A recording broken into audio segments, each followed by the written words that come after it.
ನಮಸ್ಕಾರ ಗೆಳೆಯರೆ, ನಾನು ನಿಮ್ಮ ಶ್ರೀಹರಿ. ಕೋಸ್ಟಲ್ ವೈಬ್ಸ್ ಯೂಟ್ಯೂಬ್ ಚಾನಲ್ಗೆ ಹಾರ್ದಿಕ ಸ್ವಾಗತ. ಈ ಬಾರಿ ನಾನು ನಿಮಗೆ ಶ್ರೀಕೃಷ್ಣನ ಸ್ಥಳವಾದ ಉಡುಪಿ ಕ್ಷೇತ್ರದ ಬಗ್ಗೆ ತಿಳಿಸ್ಕೊಡ್ತಾ ಹೋಗ್ತೀನಿ. ಬನ್ನಿ.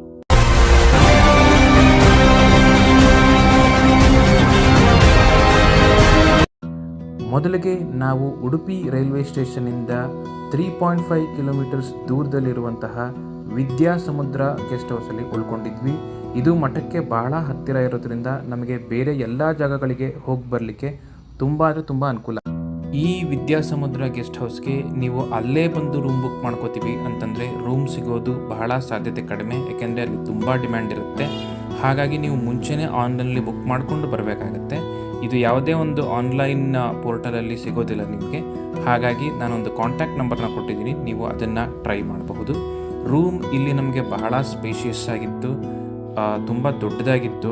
ಯಾವುದೇ ರೀತಿಯ ಒಂದು ಕಂಜೆಷನ್ಸ್ ಆ ಥರ ಯಾವುದೂ ಇರಲಿಲ್ಲ. ನಮಗೆ ಬಹಳ ನೀಟಾಗಿತ್ತು. ರೀಸೆಂಟ್ಲಿ ಇನಾಗ್ರೇಟ್ ಆಗಿದ್ದ ಒಂದು ರೂಮ್ ಆಗಿರೋ ಕಾರಣ ನಮಗೆ ಬೆಡ್ ಆಗಿರ್ಬೋದು, ಬ್ಲ್ಯಾಂಕೆಟ್ಸ್ ಆಗಿರಬಹುದು ಎಲ್ಲ ಬಹಳ ಸ್ಪೇಷಿಯಸ್ ಆಗಿತ್ತು. ಅಲ್ಲದೇ ವಾಶ್ರೂಮ್ಸ್ ಕೂಡ ಬಹಳ ನೀಟಾಗಿತ್ತು. ಹೈಜೀನ್ ತುಂಬ ಚೆನ್ನಾಗಿ ಮೇಂಟೈನ್ ಮಾಡಿದ್ದಾರೆ ಇವರು. ಹಾಗಾಗಿ ಈ ಗೆಸ್ಟ್ ಹೌಸ್ ನಮಗೆ ಎಲ್ಲ ರೀತಿಯಿಂದನೂ ಬಹಳ ಅನುಕೂಲಕರವಾಗಿತ್ತು.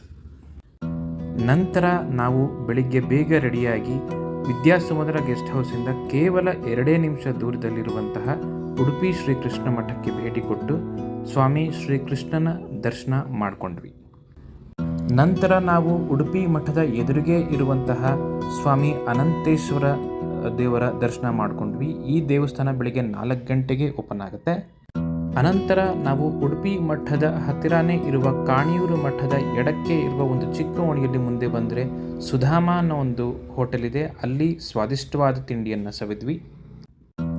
ಅನಂತರ ನಾವು ಉಡುಪಿ ಮಠದ ಹಿಂಭಾಗದ ಎಂಟ್ರೆನ್ಸಿಂದ ಬಂದಾಗ ಸಿಗುವಂತಹ ಉಡುಪಿ ಗೋಶಾಲೆಗೆ ಭೇಟಿ ಕೊಟ್ವಿ.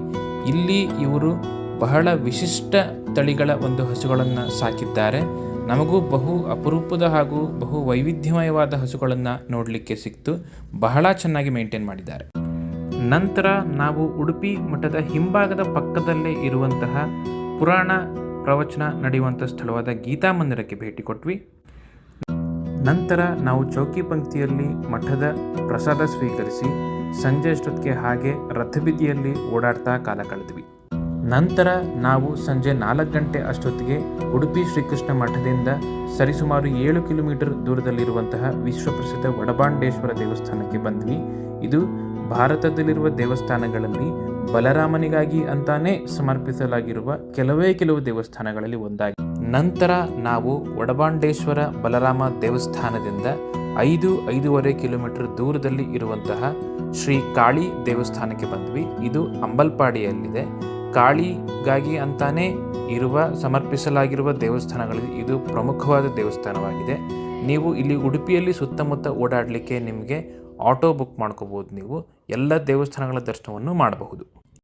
ನಂತರ ನಾವು ಕಾಳಿದೇವಿಯ ದರ್ಶನ ಪಡೆದ ನಂತರ ವಾಪಸ್ ಉಡುಪಿ ಮಠಕ್ಕೆ ಬಂದು ಅಲ್ಲಿ ಮಧ್ವ ಸರೋವರದಲ್ಲಿ ಕೆಲ ಕಾಲ ಕಳೆದ್ವಿ. ಈ ದಿನದ ಕಡೆಯಲ್ಲಿ ನಡೆಯುವಂತಹ ರಥೋತ್ಸವದ ಬಗ್ಗೆ ನಾನು ನಿಮಗೆ ಮುಂದಿನ ವಿಡಿಯೋದಲ್ಲಿ ತಿಳಿಸ್ಕೊಡ್ತೀನಿ. ನಮಸ್ಕಾರ.